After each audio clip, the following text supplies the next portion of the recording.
Hi, and welcome back to our Cryengine tutorial video set. In this video, I'm going to talk about editing animations. So you can see here, picking up from our last video, I have a character selected. I have him placed into track view. I've given him an animation track, and I've placed an animation into his track. So I want to show how you can edit this animation in a couple different ways and manipulate it the way you want. So what I'm going to do is I'm going to right click on that animation node, and I'll click Edit on Spot.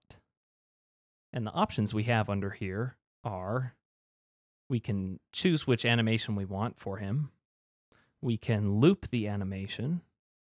We can blend the gap, unload and in place, don't do a whole bunch. And it has a start time, an end time, and a time scale. So the first thing is looping. It does what it says. That will just loop the animation over and over again for the duration of the scene if you have that box checked. And then you have this interesting option called Blend Gap.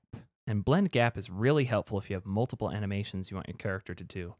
If you have Blend Gap selected on all of them, it will make your character move into place for the next animation in between the two.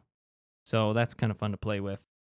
The other options we have at the end include start time, end time, and time scale. So start time, you can punch in a number here and it will allow you to choose at what point in the animation do you want it to start. So if you want to cut off the beginning of it, you can put in, if you want to not see the first 1 second of the animation, you would put in a 1 there. Likewise, with the end time, you can do the same thing. So if you want to not see the last 2 seconds of it, you would pop the number in that is 2 seconds less than the total time of the animation. Time scale allows you to speed up and slow down your animations. So for instance, if I want my animation to move quicker, I will punch in a higher time scale. If I want it to move slower, I will put in a lower time scale number. So you can kind of, if you want a character to walk a little bit faster than he's walking, that's how you do it. Just put a lower time scale in or a higher time scale.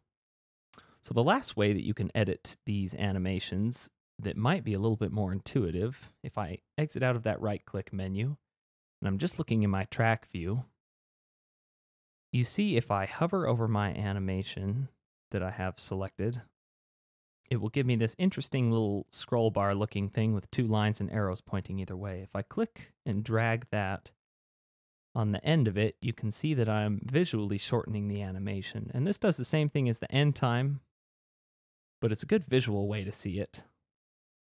Also, if I were to click at the beginning, I can do the same thing, shortening the beginning of the animation. You can see how the box slides over to the left and shows you how much is being cut.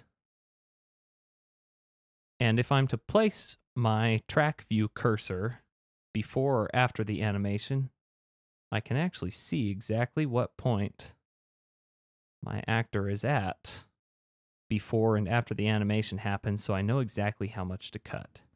So rather than punching in start times and end times, to me this seems a little bit more intuitive, and it's a little bit easier way to get the exact part of the animation you need. Because some of the animations in the animation browser are really long. They come from like the Crysis 2 levels, like the storyline, and sometimes the animations are like 30 seconds long. But there's just one little piece that you want out of it, like the character takes a drink out of a cup or something during that 30 seconds, and you can shorten it to just that little bit. And that's how to do it. I think that's everything I wanted to talk about. So with that, I will close.